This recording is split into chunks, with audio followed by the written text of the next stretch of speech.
करनाल में 2 दिवसीय दौरे पर पहुंचे हरियाणा के मुख्यमंत्री मनोहर लाल खट्टर ने कहा कि देश में यूनिफॉर्म सिविल कोड लागू होना चाहिए। उन्होंने कहा कि राजनीतिक पार्टियों का सीजन शुरू हो चुका है। जनता की वोट खरीदने के लिए विपक्षी दल मुफ्त की घोषणाएं करेंगे, लेकिन जनता की नींव मजबूत है, वह किसी के बहकावे में नहीं आएगी। वहीं यमुनानगर में बनने वाले थर्मल पावर हाउस को लेकर सीएम ने कहा कि यह विषय राष्ट्रीय नीति पर निर्भर करता है। इस नीति के अनुसार नए प्लांट पीट हेट पर बनाए जाएं, ताकि कोयले की ढुलाई का खर्च न हो। पहले भी कहा है, मैं फिर कह रहा हूं, मैं इस बात की ताकीद करता हूं कि यूसीसी लागू होना चाहिए। नए सीजन की बात कर रहे हैं मुख्यमंत्री जी, आप लोगों के साथ संवाद करते हैं, तो नया सीजन कौन सा शुरू होने वाला है, क्या रहेगा उस सीजन? आपको भी पता, मुझे भी पता। ये सीजन जो पॉलिटिकल पार्टीज का होता है वो 3-3.5 साल के बाद वो सीजन जो आता है वो आपको पता है। उसमें सभी पार्टियों के लोग बाहर निकल करके आएंगे, हमने अपनी बात जो कहनी है वो कहेंगे। बाकी लोगों को अनाप शनाप जो करना है, जो पहले सत्ता में रहे वो भी आज पता नहीं समझ दिखाएंगे।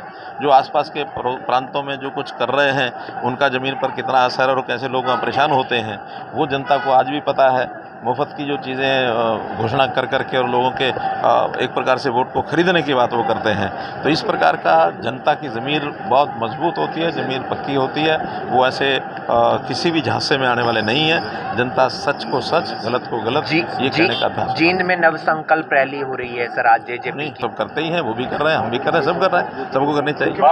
चलाया जा रहा है जो यमुनानगर में थर्मल प्लांट था कि वो हरियाणा से सिर्फ झारखंड में। देखिए, ये विषय राष्ट्रीय नीति के ऊपर निर्भर करता है। राष्ट्रीय नीति आज से नहीं, बहुत पहले से है कि जितने भी नए प्लांट्स हैं वो पिट हेड पर बनाए जाएं, ताकि रेलवे का जो कोयले की जो लोडिंग अनलोडिंग खर्चे टैरिफ ये बचता है।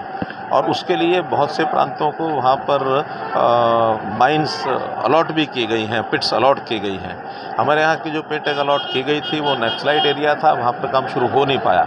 लेकिन हमारा जो विषय अलग है, यमुनानगर में जो बना रहे हैं ये कोई नई एडिशन की बजाय जो पानीपत के कुछ ऐसे हैं प्रोजेक्ट्स जो यानी टाइम पीरियड उनका समाप्त हो रहा है, उनकी सबकी एज होती है, तो जैसा 2026-2027 में कुछ समाप्त होंगे, उसकी जगह पर नए जो थर्मल प्लांट हैं वो लगाने की योजना है। हमारे पास यमुनानगर में जगह भी है, हमारे पास सब है, लेकिन फिर भी ये क्लियरेंस जो है सीआरसी देती है। सीआरसी जैसा क्लियरेंस देगी, अगर हमको क्लियरेंस मिल गया यहाँ लगाने का तो हम यहीं लगाएंगे, और उन्होंने क्लियरेंस अगर नहीं दी, क्योंकि पर्यावरण का मामला भी है, टैरिफ का मामला है, रेलवे के मामले हैं, आखिर बिजली हमको चाहिए। बिजली तो कहीं से भी देश से आ सकती है, उसमें उतना खर्च नहीं आता जितना रेलवे के टैरिफ के अपना कोयले के टैरिफ के कारण से उसका खर्चा बढ़ता है। तो सस्ती बिजली अगर लेनी है तो पिट हेड पर रहेगी तो ज़्यादा अच्छी रहेगी।